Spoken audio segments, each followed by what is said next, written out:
High students, welcome back to another English teaching video on my YouTube channel. আজ আমি তোমাদের solve করে দেখাবো ক্লাস 10 অর্থাৎ মাধ্যমিক পরীক্ষার্থীদের জন্য 2023-24 সালের যে এবিটিএ টেস্ট পেপার নতুন বেরিয়েছে তার ইংলিশ পেজ নাম্বার 22।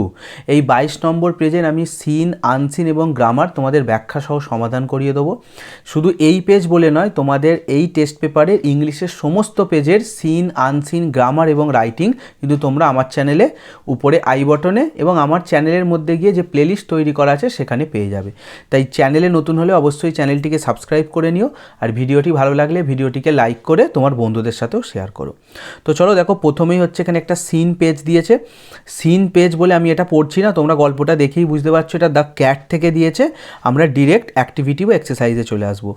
এর দাগে কি বলেছে দেখো, right the correct alternative in the given space. যে ফাঁকা জায়গা দেওয়া আছে সেখানে আমাদের সঠিক অপশানটা লিখতে হবে বা বাছাই করতে হবে to complete the following sentences, যাতে আমরা বাক্যটা সম্পূর্ণ করতে পারি। তো যেটা সঠিক উত্তর হবে অর্থাৎ এমসিকিউ, সেটাতে দাগ দিতে বলেছে। আমি সলভ করিয়ে দিয়েছি, তোমাদের পড়িয়ে মানে বলে দিই। প্রথমে এরটা দেখো, অ্যাকর্ডিং টু দ্য ন্যারেটর, কথকের কথা অনুযায়ী cat gets more from life, বিড়ালরা জীবন থেকে বেশি লাভ করে, মাচ মোর দ্যান, কাদের থেকে? না, সঠিক উত্তর হবে অপশান 2, এ ম্যান অর্থাৎ মানুষের থেকে। বিয়েরটায় চলে এসো, cats go in for sports when they, বিড়ালরা খেলার জন্য যায় যখন তারা, এখানেও সঠিক উত্তর হবে অপশান 2, গ্রো ওল্ডার, যখন তাদের বয়স হয়ে যায় বা তারা বৃদ্ধ হয়ে যায়। তারপরে সিয়েরটায় চলে এসো, the narrator considers that, narrator অর্থাৎ কথক এটা ভাবনা চিন্তা করে বা বিবেচনা করে যে that King Arthur's knights were not so, রাজা আর্থারের যোদ্ধারাও এতটা ছিল না। কি ছিল না? না, সঠিক উত্তর হবে 4এরটা, option 4, adventurous as a cat, তারাও বিড়ালের মতো এত অভিযানপ্রিয় বা দুঃসাহসিক কিন্তু ছিল না যতটা কিনা বিড়ালরা। এরপরে ডিএরটায় চলে এসো, the ground where the cat likes two hunt is the, যে জায়গা, ভূমি বা মাটিতে বিড়ালরা শিকার করতে ভালোবাসে সেটা হচ্ছে কি? সঠিক উত্তর হবে একেরটা, অপশান 1, ব্যাকইয়ার্ড অর্থাৎ বাড়ির পিছনের দিক। এরপরে লাস্ট ইয়েরটায় চলে এসো, after the family moves away, পরিবার চলে যাবার পরে the cat likes to live, বিড়াল থাকতে বাস করে বা বাঁচতে ভালোবাসে। কি করে? না, সঠিক উত্তর হবে অপশান 3, উইথ দ্য নিউ টিন্যান্টস, নতুন ভাড়াটেদের সাথে সে কিন্তু বাস করতে পছন্দ করে। তাহলে এখানে 5টা এমসিকিউ দেওয়া ছিল, সেটা হয়ে গেল।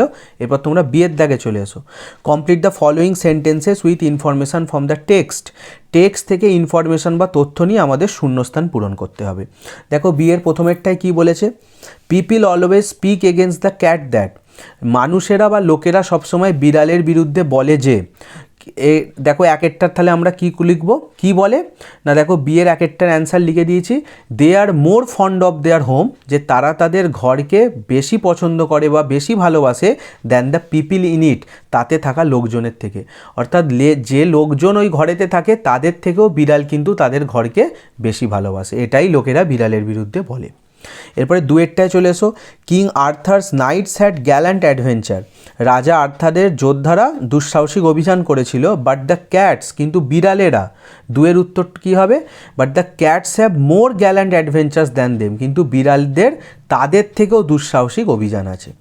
এরপরে বিয়ের 3এরটায় চলে এসো, হোয়েন দ্য ফ্যামিলি মুভস, যখন পরিবার চলে যায়, দ্য ক্যাট ওয়ান্টস টু, এই সবই এটা এমসিকিউ এর লাস্ট অ্যান্সারে ছিল, the cat wants to stay at the old house, বিড়াল কিন্তু সেই পুরানো বাড়িতেই থাকতে চায়, and attach himself to the new tenants, এবং নতুন ভাড়াটেদের সাথে সে কিন্তু নিজেকে বেশ মানিয়ে নেয়। টিন্যান্টস মানে হচ্ছে ভাড়াটে, আর অ্যাটাচ মানে সংযুক্তি করা বা মানিয়ে নেওয়া। এখানে আমাদের বিয়ের দাগের অর্থাৎ শূন্যস্থান পূরণ শেষ হলো। এরপর তোমরা সিয়ের দাগে চলে এসো। সিয়ের দাগে মানে অ্যাজ ইউজুয়াল সবসময় বেশিরভাগ দেখা যায় কোয়েশ্চেন দেওয়া থাকে, অ্যান্সার লিখতে হয়। এখানে স্টেটমেন্ট এবং রিজন দিয়েছে। কি বলেছে দেখো, feel in the chart with information from the text, ওই টেক্সট থেকে তথ্য নিয়ে আমাদের চার্টটা ফিল করতে হবে। একদিকে দেওয়া আছে স্টেটমেন্ট অর্থাৎ বক্তব্য, আর একদিকে দেওয়া আছে রিজন অর্থাৎ কারণ। একেরটা কি বলেছে দেখো, the cat enjoys adventurous activities in the backyard, বিড়াল সেই সব অ্যাডভেঞ্চারাস মানে অভিযানমূলক কাজকর্ম করে কোথায়? ব্যাকইয়ার্ড, বাড়ির পিছন দিকে। এর রিজন কি, এর কারণ কি? দেখো আমি দুটো কারণ লিখে দিয়েছি যাতে উত্তরটা একদম কমপ্লিট হয়। তোমরা শুধু এইটুকু লিখে দিলেই হলো যে দে গ্রো ওল্ডার, যেহেতু তাদের বয়স হয়ে যায় বা তারা বৃদ্ধ হয়ে যায়। কিন্তু দেখো এটা 2 নম্বরের দেওয়া আছে, তাই এতটা ছোট লিখলে হবে না, তাই তার সাথে অ্যাড করে দিয়েছি they grow older and the backyards are their hunting grounds. তারা বয়স্ক হয়ে যায় তো বটেই, কিন্তু বাড়ির পিছনের দিকগুলো হচ্ছে তাদের কাছে কি হান্টিং গ্রাউন্ড, শিকারের জায়গা। তো সেই জন্য সেই শিকারের জায়গায় তারা দুঃসাহসিক অভিযান করে বা দুঃসাহসিক অভিযানকে তারা উপভোগ করে। সি এর দুয়েরটা চলে এসো। রিজনে লেখা আছে he knows every landmark of the area. সে একটা জায়গার সমস্ত বিশিষ্ট স্থান বা জায়গাগুলোকে জানে। এটা কারণে দিয়েছে রিজন, তাহলে আমরা স্টেটমেন্টে কী লিখব? যেহেতু বিড়াল একটা জায়গার সব বিশেষ জায়গাকে জানে, সে কি করে? The cat does not like to live his country. বিড়াল তার দেশ বা জায়গা ছেড়ে যেতে চায় না। দেখবে আমরাও আমাদের আশপাশের সমস্ত বিশেষ স্থানগুলো জানি, তাই আমরাও কি করব? আমরা নতুন জায়গায় গিয়ে বেশি দিন থাকি না, কিন্তু বাড়িতেই ফিরি। তাই বিড়ালও যেহেতু তার আশপাশের সমস্ত কিছু জানে, তাই সে তার নিজের দেশ বা জায়গা ছেড়ে যেতে চায় না। তাহলে এখানে আমাদের সিন প্যাসেজের যে প্রোজ অর্থাৎ গদ্যাংশের 12 নম্বর ছিল সেটা কিন্তু কমপ্লিট হলো। এরপরে দেখো 2-এর দাগে এখানে একটা কবিতা দেওয়া হয়েছে, পোয়েম। তোমরা পোয়েমটা পড়েই বুঝতে পারছো, দ্য স্নেল থেকে দিয়েছে। তো পোয়েম আমি পড়াচ্ছি না, যেহেতু টেক্সট সিন তোমরা জানো, আমরা ডিরেক্ট একদম এক্সারসাইজে চলে আসছি। দেখো পোয়েম থেকে এর দাগে কি বলেছে? টিক দ্য রাইট অ্যান্সার, সঠিক উত্তরটাই দাগ দিতে। আমি সলভ করিয়ে দিয়েছি, তোমাদের একবার পড়িয়ে মিনিংগুলো বলে দিই। এরটা কি বলেছে? The snail does not have the fear of, সঠিক উত্তর হবে অপশান 4 ফল। শামুকের কিসের ভয় নেই? না শামুকের পড়ার ভয় নেই। ফল মানে হচ্ছে পড়ে যাওয়া। বিয়েরটা দেখো, the snail seems to grow together with, শামুকটা মনে হয় কিসের সাথে একসাথে মিলে বড় হয়েছে? না সঠিক উত্তর হবে অপশান এরটা, মানে একেরটা, এ হাউস, তার ঘরের সাথে। ওই যে শামুকের পিঠে যে খোলস, ওটাই হচ্ছে ঘর, ওই ঘর সমেতই সে যেন একসাথে বড় হয়েছে। সিয়েরটায় চলে এসো, the snail hide securely within, শামুক নিজেকে খুব সুরক্ষিতভাবে লুকোয় কিসের মধ্যে? এখানেও উত্তর হবে দ্য হাউস, অর্থাৎ অপশান 4।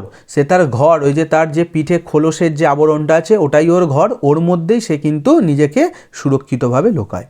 আর লাস্টেরটা চলে এসো, ডিয়েরটা, the snail finds danger in, শামুক কিসে বিপদ খুঁজে পায়? না অপশান 3 হবে সঠিক উত্তর, স্টর্ম অর্থাৎ ঝড়ে। দেখো অন্য যে অপশানগুলো আছে রেন, ফ্লাড, আর্থকোয়েক, এগুলোও সব পরিবেশের মানে বিপদ যেগুলো আসতে পারে, কিন্তু যেহেতু প্যাসেজে কবিতাটা পড়লে দেখবে ওপরে দেখতেই পাচ্ছ এখানে শুধুমাত্র স্টর্ম অর্থাৎ ঝড়ের কথাই বলা আছে, তার সাথে লেখা আছে হার্ম বিসাইডস অফ ওয়েদার, আবহাওয়ার অন্যান্য ক্ষতি। তো আবহাওয়ার অন্যান্য ক্ষতি রেন, ফ্ল্যাড, আর্থকোয়েকও হয়, কিন্তু যেহেতু কবিতায় স্টর্মটা লেখা আছে আমরা এখানে স্টর্মটাতেই টিক দেবো। তো এখানে আমাদের এর দাগ কমপ্লিট হলো। এবারে বি এর দাগে চলে এসো, অ্যান্সার দ্য ফলোয়িং কোয়েশ্চেন, দুটো প্রশ্নের উত্তর দিতে বলেছে। তো চলো চটপট আমরা প্রশ্নগুলো পড়ি এবং তার উত্তরগুলো লিখে ফেলি। প্রথমে বিয়ের একের প্রশ্নটাই কি বলেছে?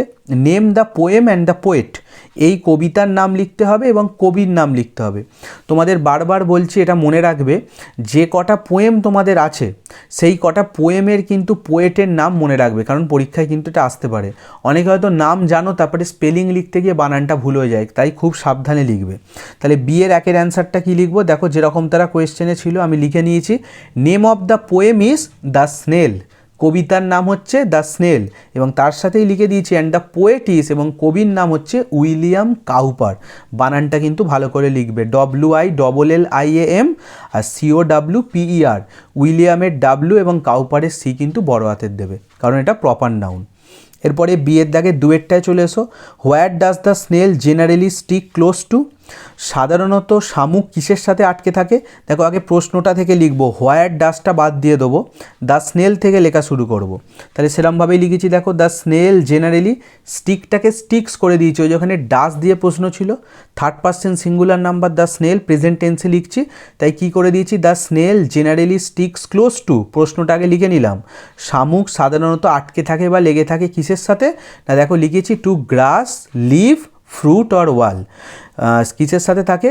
না ঘাস, পাতা, ফল বা দেয়ালের সাথে।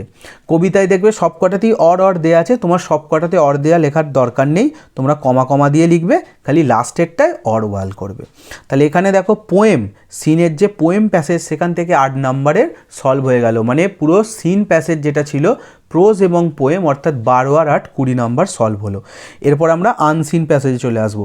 দেখো আমি একটা ভিডিওতেই সব কিছু করছি, অনেকে কি করে শুধু সিনটা করে এখানে ছেড়ে দেয়, আবার আনসিন আর একটা ভিডিওতে করে। আমি ভাবলাম একটা ভিডিওতে করলে তোমাদের সুবিধা হবে একসাথে সবটা সলভ করার, বা যারা সলভ করেছো তাদের মিলিয়ে নেবার। যারা এখনও পর্যন্ত ভিডিওটা দেখছো আশা করি ভিডিওটা তোমাদের ভালো লেগেছে, তাই ভিডিওটাকে লাইক করে দিও এবং কমেন্ট করে জানিও ভিডিওটা কেমন লাগছে। চ্যানেলে নতুন হলে চ্যানেলটিকে সাবস্ক্রাইবও করে নিও।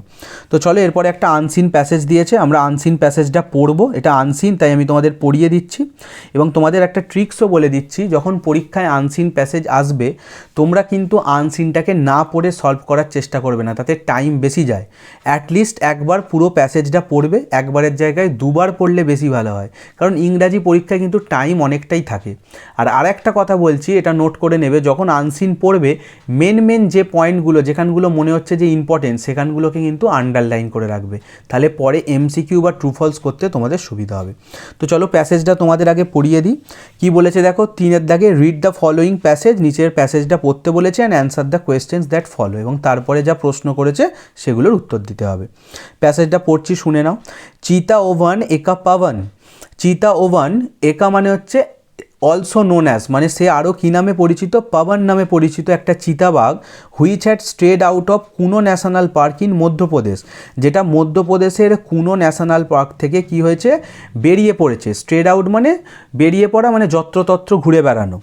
মাল্টিপল টাইমস, একবার নয় একের বেশিবার হয়েছে। And had to be rescued, এবং তাকে উদ্ধার করে আনা হয়েছে ফ্রম ফার অফ লোকেশান, অনেক দূরের লোকেশান বা দূরের স্থান থেকে। Has been shifted to an enclosure in the park, তারপর তাকে শিফট করা হয়েছে, তাকে পাঠিয়ে দেওয়া হয়েছে কোথায়, পার্কের একটা এনক্লোজার, এনক্লোজার মানে একটা ঘেরা জায়গার মধ্যে তাকে পাঠানো হয়েছে। A senior forest department official said, একটা সিনিয়র ফরেস্ট ডিপার্টমেন্ট অফিসিয়াল বা কর্মচারী তিনি এই কথাটা বলেছেন। The male cheetah had wandered outside KNP, এই যে চিতাটা সেটা হচ্ছে একটা মেল পুরুষ চিতা, সে কেএনপি অর্থাৎ কুনো ন্যাশনাল পার্ক, যেটা আগেই বলা হলো মধ্যপ্রদেশে আছে, এর বাইরে সে কী করেছে, হ্যাড ওয়ান্ডার্ড সে ঘুরে বেরিয়েছে, অ্যাটলিস্ট 2 টাইমস দিস মান্থ, এই মাসে প্রায় দুবার, মানে একবার নয় দুবার। তাহলে দেখো এই যে দুবার, এইটাতে আন্ডারলাইন করে রাখবে, এগুলো কিন্তু তোমাদের পরে কাজে লাগবে যখন তোমরা নিজে থেকে পড়ে। এখানে তো আমি পড়ে মানে বলে দিচ্ছি, তোমাদের কি করতে হবে, নিজে পড়ে মিনিং বুঝতে হবে, তাই তোমরা ইম্পর্টেন্ট জায়গাগুলো আন্ডারলাইন করবে। তারপরে কি বলছে দেখো, ইন দ্য লেটেস্ট ইনসিডেন্ট, সম্প্রতি যে ঘটনাটা ঘটেছে, দ্য ফেলাইন ওয়াজ ট্র্যাঙ্কুলাইজড। ফেলাইন মানে হচ্ছে বিড়াল প্রজাতির, দেখবে বাঘও কিন্তু বিড়াল প্রজাতির, বিড়ালকে কি বলা হয়, বাঘের মাসি বলা হয়, একই রকম দেখতে। তো ফেলাইন মানে হচ্ছে এই বিড়াল প্রজাতির যে প্রাণী তাকে কি করা হয়েছে, ট্র্যাঙ্কুলাইজড।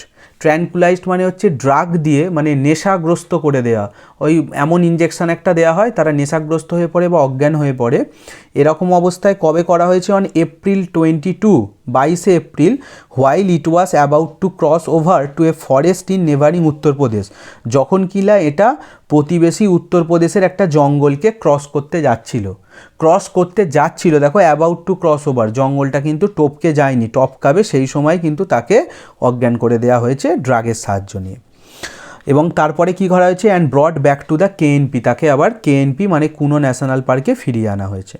অন এপ্রিল 7, আবার একটা 7ই এপ্রিলের ঘটনা বলছে, পবন ওয়াজ rescued from the বাইরাড area in Madhya Pradesh Shivpuri, পবনকে rescue করা হয়েছিল মধ্যপ্রদেশের বাইরাড এরিয়ার শিবপুরি জায়গায়, আফটার বিং ট্র্যাঙ্কুলাইজড, ওই একইভাবে তাকে নেশাগ্রস্ত করে, অফিসিয়াল হ্যাড সেড, এটাও অফিসিয়ালরা বলেছে। তাই দেখছো এপ্রিল মাসে এই ঘটনাটা দুবার ঘটেছে, 7ই এপ্রিল, 22শে এপ্রিল। নেক্সট প্যারাগ্রাফে চলে এসো। KNP divisional forest officer Prakash Kumar Verma confirm that, KNP মানে কুনো ন্যাশনাল পার্কের যে ডিভিশনাল ফরেস্ট অফিসার যার নাম প্রকাশ কুমার বর্মা, উনি কনফার্ম করে বলেছেন, নিশ্চিত করে জানিয়েছেন যে Pawan had now been shifted to a large enclosure, পাওয়ানকে এখন হচ্ছে একটা বড় ঘেরা জায়গার মধ্যে শিফট করা হয়েছে, মানে তার জায়গা পরিবর্তন করে ওখানে রাখা হয়েছে। Where the feline is staying with 2 female cheetahs, যেখানে এই ফেলাইন মানে এই বিড়াল প্রজাতির যে প্রাণীটা, মানে এই চিতাটার কথা বলেছে, তাকে আরও 2টো মহিলা চিতার সাথে কিন্তু সেখানে রাখা হয়েছে। তাহলে এটাও তোমরা মার্ক করে রাখবে, দেখো 2টো চিতার সাথে রাখা হয়েছে, দুটোই female. পাওয়ান and the female cheetah আশা। তাহলে পাওয়ান এবং যে ফিমেল চিতা মহিলা চিতাটা আছে তার নাম হচ্ছে Asha were released into the wild on March 11।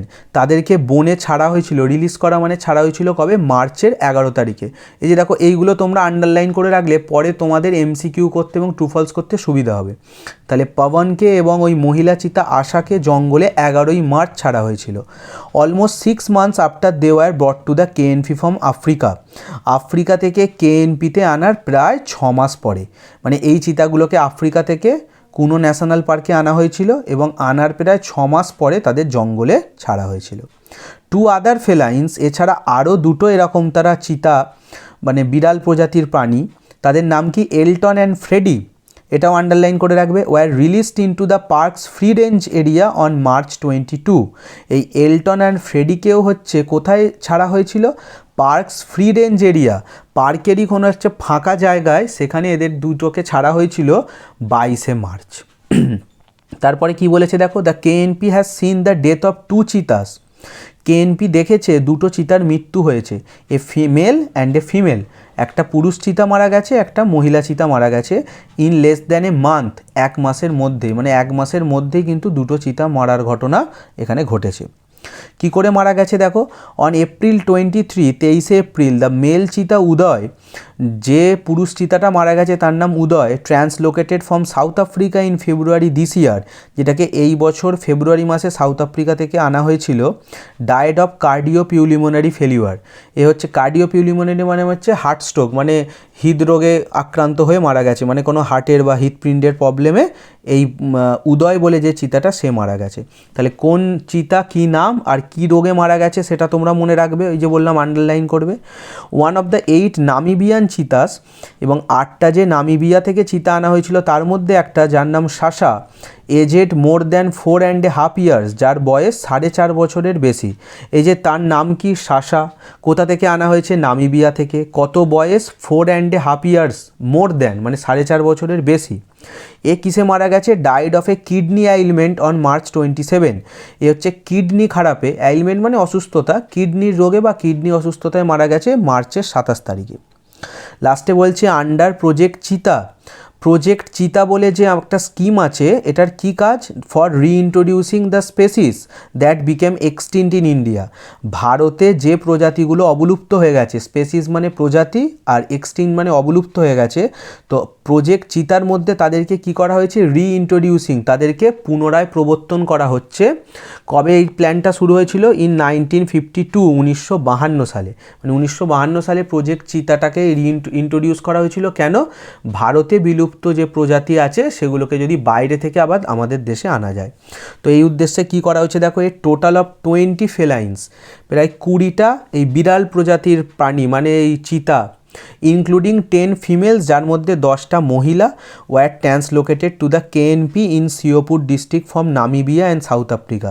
তো নামিবিয়া এবং সাউথ আফ্রিকা থেকে সিওপুর ডিস্ট্রিক্টের কেএনপিতে আনা হয়েছিল। টোটাল হচ্ছে 20টা, তার মধ্যে 10টা ফিমেল, তার মানে 10টা মেল হবে।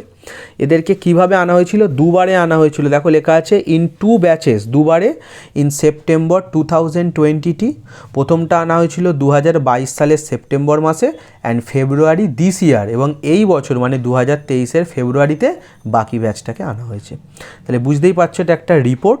দেখো নিচে লিখে দিয়েছে adapted from an article published in the Telegraph dated 26 April 2023। 26শে এপ্রিল 2023 টেলিগ্রাফে এই আর্টিকেলটা ছাপা হয়েছিল, সেখান থেকে তোমাদের এই আনসিন প্যাসেজটা দিয়েছে। তো চলো আমি প্যাসেজটা তোমাদের পুরো ডিটেলসে পড়িয়ে দিলাম, এবার আমরা কোয়েশ্চেন অ্যান্সারে চলে আসি। প্রথমেই কি বলেছে দেখো, টিক দ্য রাইট অ্যান্সার, 6টা এমসিকিউ দেখে আনসিন থেকে। তো চলো আমি সলভ করে তোমাদের অ্যান্সারে টিক দিয়ে দিয়েছি, তোমাদের একবার পড়িয়ে দিই।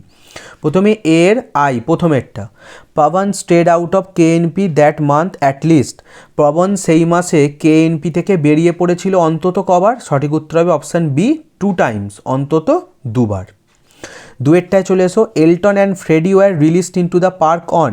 এলটন এবং ফ্রেডিকে পার্কে ছাড়া হয়েছিল কবে, অপশান সি হবে সঠিক উত্তর 22 মার্চ, মার্চের 22 তারিখে।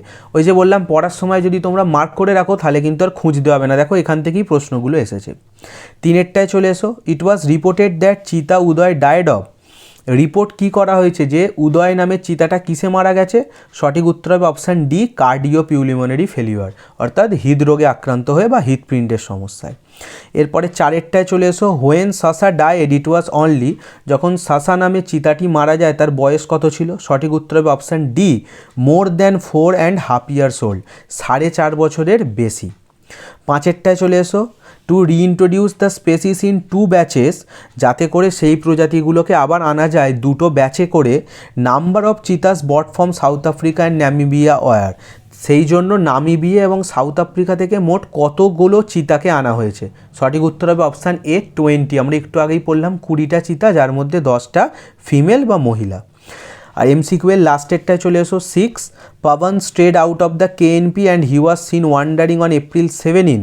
পবন যখন কেএনপির বাইরে ঘোরাঘুরি করছিল এবং 7ই এপ্রিল তাকে কোথায় ঘোরাঘুরি করতে দেখা যায়? সঠিক উত্তর হবে অপশান সি, বায়রাট এরিয়া। আমরা আগে পড়লাম ওই যে মধ্যপ্রদেশের বায়রাট এরিয়া শিবপুরীর কাছে, তাহলে সঠিক উত্তর হবে অপশান সি। এখানে আমাদের আনসিনের যে 6টা এমসিকিউ ছিল সেটা কমপ্লিট হলো। এরপরে আমরা বিয়ের দাগে চলে আসবো, যেখানে ট্রু ফলস আছে। তো চলো, ট্রু ফলস তো তোমরা জানো, শুধু ট্রু ফলস লিখলেও হয় না, বক্সের মধ্যে ট্রু ফলস লিখতেও হবে, তার সাথে আমাদের কিন্তু সাপোর্টিং স্টেটমেন্ট লিখতে হবে। আমরা কেন সেটাকে সত্যি বা মিথ্যে বলছি সেটাও লিখতে হবে। তোমরা হয়তো জানো, ক্লাস 10-এ পড়ো, তাও আমার বলার কর্তব্য বলে দিচ্ছি, সাপোর্টিং স্টেটমেন্টে কিন্তু কোনো রকম চেঞ্জ করা যায় না, প্যাসেজে যা আছে হুবহু কিন্তু আমাদের তাই লিখতে হবে। তো চলো আমরা এক এক করে পড়ি এবং তোমাদের ট্রু ফলস এবং সাপোর্টিং স্টেটমেন্টগুলো লিখে দেখাই। প্রথমে বিয়ের একেরটা কি বলেছে? অন April 22, 22শে April, Pawan crossed over to the forest of Uttar Pradesh. Pawan কি করেছিল? উত্তরপ্রদেশের জঙ্গলটাকে ক্রস করেছিল। ম্যাক্সিমাম জন এটা দেখে এটা ট্রু করে দেবে, কিন্তু এটা ট্রু হবে না, এটা কি হবে? এটা ফলস। ওই যে পড়ানোর সময় বললাম, জঙ্গলটা ক্রস করেনি, অ্যাবাউট টু ক্রস, জঙ্গলটাকে পার করবে করছিল, সেই সময় তাকে কিন্তু নেশাগ্রস্ত করে ধরে আনা হয়েছিল। তাই প্রথমেরটা হবে ফলস। এবং সাপোর্টিং স্টেটমেন্টে দেখো কি লিখেছি, অন April 22, পুরো যেরকম প্যাসেজে আছে সেরমই লিখে দিয়েছি, 22শে April, while it was about to cross, যখন এটা প্রায় টপকাতে যাচ্ছে, over to a forest in neighbouring Uttar Pradesh, উত্তরপ্রদেশের মানে প্রতিবেশী উত্তরপ্রদেশের একটা জঙ্গল। তাহলে এখানে মেন তাহলে কোনটা করা? দেখো, ক্রস নয়, অ্যাবাউট টু ক্রস, সে টপকাতে যাচ্ছিল সেই সময় কিন্তু তাকে ধরে ফেলা হয়েছে, তাই এটা ফলস হলো। নেক্সট চলে এসো, এরপরে যেটা আছে দুয়েরটা, আফটার বিং রেস্কিউড, উদ্ধার করার পরে, Pawan remained in the enclosure along with other inmates, পবনকে রাখা হয়েছিল একটা ঘেরা জায়গায়, এনক্লোজার মানেই বলেছি ঘেরা জায়গা, কাদের সাথে রাখা হয়েছিল? অ্যালং উইথ আদার ইনমেটস, অন্যান্য সঙ্গী সাথী বা বন্দীদের সাথে। তাহলে আমরা আগেই পড়লাম, ওকে যে জায়গায় এনে রেখেছিল সেখানে কিন্তু আরও 2টো মহিলা চিতার সাথে রাখা হয়েছিল। তাহলে এটা কি হবে? দুয়েরটা হবে ট্রু, সত্যি, তাকে উদ্ধার করার পরে একটা বড় ঘেরা জায়গায় অন্য 2টো চিতার সাথে রাখা হয়েছিল। দেখো সাপোর্টিং স্টেটমেন্টে সেটাই লিখেছি। Pawan had now been shifted to a large enclosure, পবনকে এখন একটা বড় ঘেরা জায়গায় শিফট করা হয়েছে, where the feline is staying with 2 female cheetahs, যেখানে এই ফেলাইন মানে হচ্ছে পবন, সে আরও 2টো ফিমেল মহিলা চিতার সাথে আছে। এরপরে ট্রু ফলসের লাস্টেরটায় চলে এসো, অর্থাৎ 3এরটা, সাসা ওয়াজ ব্রট ফ্রম নামিবিয়া, সাসাকে নামিবিয়া থেকে আনা হয়েছিল। তাহলে এটা কী হবে? ট্রু। এই সবই আমরা পড়লাম। সাপোর্টিং স্টেটমেন্টে কী লিখেছি? 1 of the 8 নামিবিয়ান চিতাস সাসা। কারোর যদি মনে হয় সবটা লিখবো না, এইটুকুনি লিখলেই হয়ে যাবে যে 1 of the 8 নামিবিয়ান চিতাস সাসা, 8টা নামিবিয়ার চিতার মধ্যে একটা হচ্ছে সাসা। তারপরে তুমি এটা লিখে দিতে পারো, এজেড মোর দ্যান 4.5 years, যার বয়স 4.5 বছরের বেশি।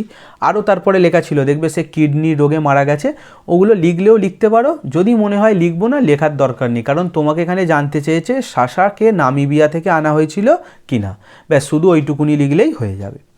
এখানে আমাদের ট্রু ফলস শেষ হলো। এরপরে আমরা চলে আসবো হচ্ছে কোয়েশ্চেন অ্যান্সার। দেখো সিতে কি বলেছে? অ্যান্সার দ্য ফলোয়িং কোয়েশ্চেন্স, নিচের প্রশ্নগুলোর উত্তর দিতে হবে।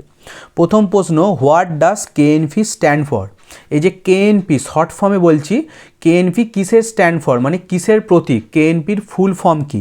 দেখো ডাস দিয়ে প্রশ্ন করেছে, তাহলে আমরা হোয়াট ডাসটা বাদ দেবো, কেএনপি থেকে লেখা শুরু করব। যেহেতু ডাস দিয়ে প্রশ্ন করেছে, ওই যে বললাম simple present tense, 3rd person singular number, তাই স্ট্যান্ডটাকে স্ট্যান্ডস করে দেবো। কি লিখেছি দেখো কোয়েশ্চেন অ্যান্সারের প্রথমটা, কেএনপি স্ট্যান্ডস ফর কুনো ন্যাশনাল পার্ক। কেএনপি কিসের প্রতীক বা কেএনপির ফুল ফর্ম কি? কুনো ন্যাশনাল পার্ক। কুনোর কে, ন্যাশনালের এন আর পার্কের পিটা কিন্তু বড় হাতের দেবে। এরপরে চলে এসো 2 কোয়েশ্চেনটায়, what did the divisional forest officer say about Pawan? পাবনকে নিয়ে ডিভিশনাল ফরেস্ট অফিসার কি বলেছেন? এটা ডিড দিয়ে প্রশ্ন করেছে, তাহলে আমরা পাস্ট টেন্সে লিখব। যেরকম দেখবে প্যাসেজে লেখা আছে সেকেন্ড প্যারাগ্রাফে আমি হুবহু সেটাই লিখে দিয়েছি, তোমরাও ওটা লিখে দেবে। কেএনপি ডিভিশনাল ফরেস্ট অফিসার, কেএনপির যে ডিভিশনাল ফরেস্ট অফিসার তার নামটা প্রশ্নতে দেয়নি, তোমরা নামটা বাদও দিতে পারো, আমি যেহেতু প্যাসেজ থেকে লিখেছি তাই লিখে দিয়েছি। প্রকাশ কুমার বর্মা কনফার্ম দ্যাট, তিনি নিশ্চিত করে বলেছেন, এই প্রকাশ কুমার বর্মা কি বলেছেন? Pawan had now been shifted to a large enclosure, পাবনকে একটা বড় ঘেরা জায়গায় রাখা হয়েছে। Where the feline is staying with 2 female cheetahs, যেখানে এই পাবন সে আরও 2টো মহিলা চিতার সাথে সেখানে আছে। এরপরে 3 কোয়েশ্চেনটায় চলে এসো, what happen to Pavan on March 11? মার্চের 11 তারিখে পাবনের সাথে কি ঘটেছিল? হ্যাপেন্ড, এখানেও দেখো পাস্ট টেন্সে প্রশ্ন করেছে, তো আমরা পাস্টেই লিখব।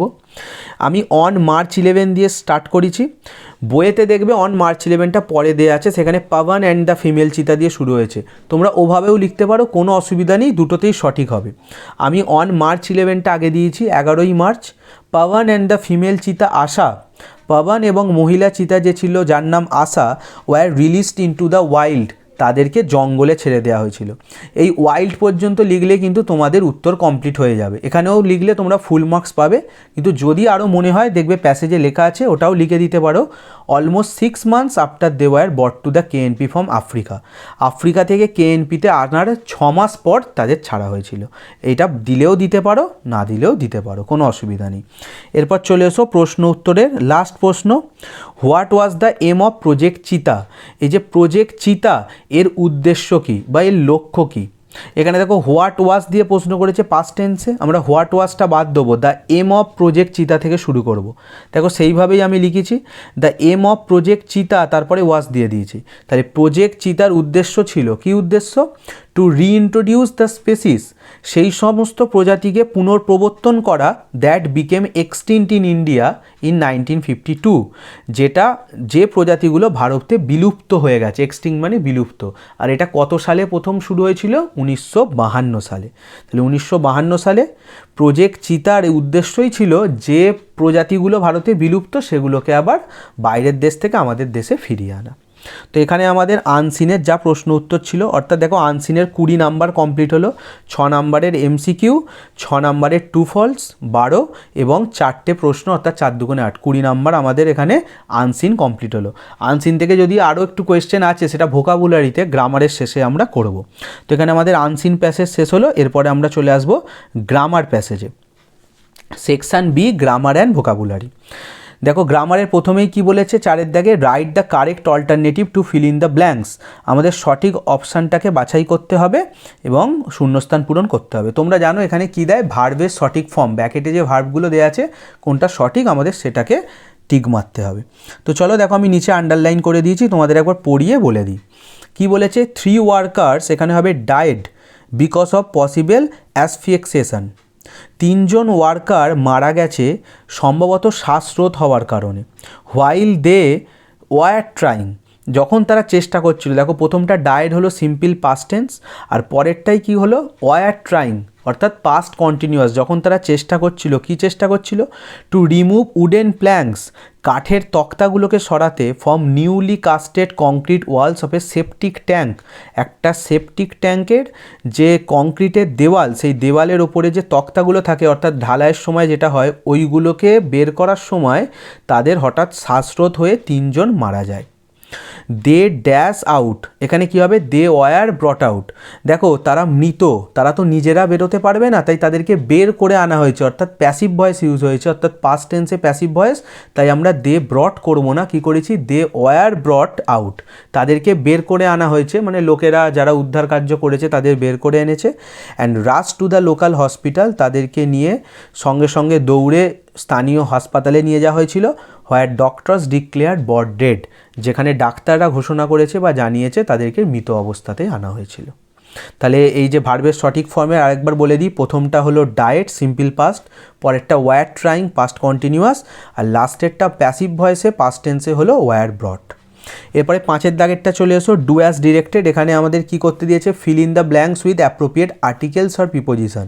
আমাদের সঠিক আর্টিকেল এবং প্রিপোজিশন দিয়ে শূন্যস্থান পূরণ করতে হবে। এখানেও আমি সলভ করে দিয়েছি, তোমাদের একবার পড়িয়ে মানে বলে দিই। ইট টুক, প্রথম শূন্যস্থানে হবে আ। ইট টুক আ ফিউ মিনিটস, কিছু বা কয়েক মিনিট লাগলো, before all came to realise that, সবাই এটা বোঝার আগে, দ্য ট্রেন হ্যাড, ট্রেনটা কি হয়েছে, ট্রেন হ্যাড কোলাইডেড, পরেরটা হবে উইথ এ গুডস ট্রেন। ট্রেনটা একটা মালগাড়ির সাথে ধাক্কা লেগেছে, গুডস ট্রেন মানে মালগাড়ি, তাহলে সেকেন্ডটা হলো উইথ। আর মালগাড়িটা কোত্থেকে আসছিল, দেখো coming dash the opposite direction, ওটা হবে coming from the opposite direction, যেটা উল্টো দিক থেকে আসছিল। তাহলে দেখো আর্টিকেল প্রিপোজিশনের প্রথমটা কি হলো এ, আর সেকেন্ডটা হলো উইথ, আর লাস্টেরটা হলো হচ্ছে ফ্রম। এরপর আমরা গ্রামারে চলে আসব। প্রথমে বিয়ের একেরটা কি বলেছে দেখো, ডাস সি সিং এ সং, এটাকে ভয়েস চেঞ্জ করতে বলেছে। ভালো করে দেখো, যে ভয়েস চেঞ্জটা করতে বলেছে এটা আসলে একটা ইন্টারোগেটিভ সেন্টেন্স। অনেকে ইন্টারোগেটিভ সেন্টেন্সের ভয়েস চেঞ্জ 3 লাইনে করো, যারা 1 লাইনে করতে পারো তারাও করতে পারো। আমি এখানে ডিটেলস একটু দেখিয়ে দিয়েছি। দেখো দিয়েছে ডাস সি সিং এ সং, আমরা ইন্টারোগেটিভ থেকে প্রথমে কি করব, ওটাকে অ্যাজাটিভে নিয়ে চলে আসবো। আমরা কি করব, সি সিংস এ সং বলে সেইটার ভয়েস চেঞ্জ করব। সি সিংস এ সঙের ভয়েস চেঞ্জ কী হবে, a song is sung by her. আর লাস্ট লাইনে গিয়ে কি করব, দেখো ইজটাকে খালি আগে করে দেবো। কি হয়েছে, is a song sung by her. যারা এই প্রসেসে করতে পারবে তারা করবে, আর যাদের মনে হয় না আমাদের 3 লাইনে করার দরকার নেই, আমি ডিরেক্ট উত্তর লিখব, তাহলে তারা শুধু অ্যান্সারটা লিখে দেবে, is a song sung by her. কিন্তু অবশ্যই শেষে ইন্টারোগেটিভ যে মার্কটা মানে কোয়েশ্চেন মার্ক সেটা কিন্তু দেবে, নালে কিন্তু অ্যান্সারটা ভুল হয়ে যাবে। নেক্সট কি দিয়েছে দেখো, একটা ন্যারেশন চেঞ্জ আছে। দ্য ক্রাউড সেড, জনতা বা জনগণ বলল, লং লিভ প্রেসিডেন্ট, আমাদের প্রেসিডেন্ট দীর্ঘজীবী হোক। তাহলে এই যে বাক্যটা দিয়েছে এটা কিন্তু আসলে একটা অপটেটিভ সেন্টেন্স, যেখানে ইচ্ছা বা কামনা প্রকাশ করা হয়। যদিও মেটা দেয়া নেই, তবু কথাটা শুনে সেটাই বোঝা যাচ্ছে। তো তাহলে কি করব, দেখো দ্য ক্রাউড সেড, সেডটা কি হয়ে যাবে অপটেটিভ সেন্টেন্সে, উইশড বা প্রেড হয়ে যায়। আমি এখানে দুটোই লিখেছি স্ল্যাশ দিয়ে, তোমাদের যেটা ইচ্ছা যাবে তোমরা লিখবে। The crowd wished or prayed that, optative সেন্টেন্সে কিন্তু দ্যাট বসে। জনতা আশা করেছিল বা প্রার্থনা করেছিল যে, তারপরে কি লিখব, প্রেসিডেন্ট মাইট লিভ লং, যেন প্রেসিডেন্ট তাদের দীর্ঘজীবী হয়। এখানে আমাদের ন্যারেশনটা হলো। এবার এরপরে লাস্টে দেওয়া আছে দেখো একটা ডিগ্রি চেঞ্জ দিয়েছে 3-এরটায়, the dog is the most faithful of all animals, সমস্ত পশুদের থেকে কুকুর হচ্ছে সব থেকে বিশ্বাসী। কি বলেছে, change the degree of comparison, degree change করতে হবে। কোন ডিগ্রিতে করতে হবে বলেনি, তোমরা যে কোনোতে করতে পারো, আমি দুটো অ্যান্সারই তোমাদের করে দিয়েছি। পজিটিভ ডিগ্রিতে কি হবে, no other animal is as faithful as the dog, এমন কোনো পশু নেই যারা হয় কুকুরের মতো বিশ্বস্ত, এটাও করতে পারো।